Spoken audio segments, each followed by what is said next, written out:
လေးများအတက်ကိုစမ်းတက်ရန်အတွက်ညီဖြစ်သူသည်မိမိ၏အကိုအရင်းကိုပင်ပြစ်မှတ်ထားက6ထဲသို့ပစ်ချခဲ့သည်ထိုသူ6ထဲသို့ကြခါနီးအချိန်၌ပင်နှစ်ပေါင်း200ကြာချိတ်ပိတ်ခံထားရသောနတ်ဖျားလေးများသည်ရုတ်တရက်လှုပ်ရှားလာတော့သည်ထိုနေရာကိုစောင့်ကြပ်နေသောဝါရင်ပုဂ္ဂိုလ်ကြီး2ဦးသည်ထူးခြားမှုကိုချက်ချင်းသတိပြုမိလိုက်သည်ခဏအကြာတွင်နတ်ဖျားလေးသည်တန်ကြေခြင်းများကိုရုံထွက်ကပြန်တန်းသွားပြီး6ထဲကျနေသောထိုလူကိုဘေးကင်းစွာကယ်တင်လိုက်တော့သည်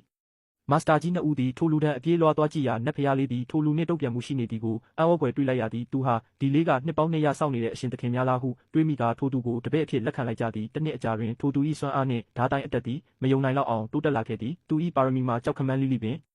မာစတာဖြစ်သူကနတ်ဖျားလေးကိုသူ့အားပေးအပ်ကာဒါကပိတာအနှဲငယ်ပဲလေးတဲ့တနက်လေးတစ်ချောင်းပါအမြဲတမ်းဆောင်ထားပြီးဒါနဲ့ပဲလေ့ကျင့်ပါဟုလိန်ညာပြောဆိုခဲ့သည်ထိုသူသည်လေးကိုမကြည့်ရအားကုန်သုံးမှသာမနိုင်တော့သည်ကျိုးကိုငင်ရန်ကြိုးစားတော်လဲအတွင်အားကုန်သုံးမှသာအနှဲငယ်သာဟာနိုင်သဖြင့်မိမိကိုညံ့ဖျင်းသည်ဟုထင်မှတ်နေခဲ့သည်မာစတာကတည်ငြိမ်ဟန်ဆောင်ကတောင်အောက်ဆင်းပြီးလောကဒဏ်ကိုရင်ဆိုင်ရင်းမိသားစုကိစ္စတွေကိုရှင်းလိုက်ဦးဟုလွှတ်လိုက်သည်သူထွက်သွားသည်နှင့်ဆရာမဖြစ်သူကရှင်ဟာကလေးကိုညာလိုက်တာပဲအဲ့ဒီလေးကပိတာတသိန်းတရာသူညတောင်လေးတာကိုဟုအပြစ်တင်ရဆရာဖြစ်သူကဒါဟာရန်သူတွေတတိမထားမိအောင်ဖုံးကွယ်ပေးတာပါသူ့အတွက်အကျိုးရှိပါတယ်ဟုပြန်ပြောခဲ့သည်တောင်အောက်ရောက်သောအခါထိုသူသည်မိသားစုကုံဆောင်ကြောက်တိုင်ကိုများတဆင်ဖြင့်ပြစ်ခွဲကာ3နှစ်တာနာကြီးချက်များကိုဖွင့်ချလိုက်သည်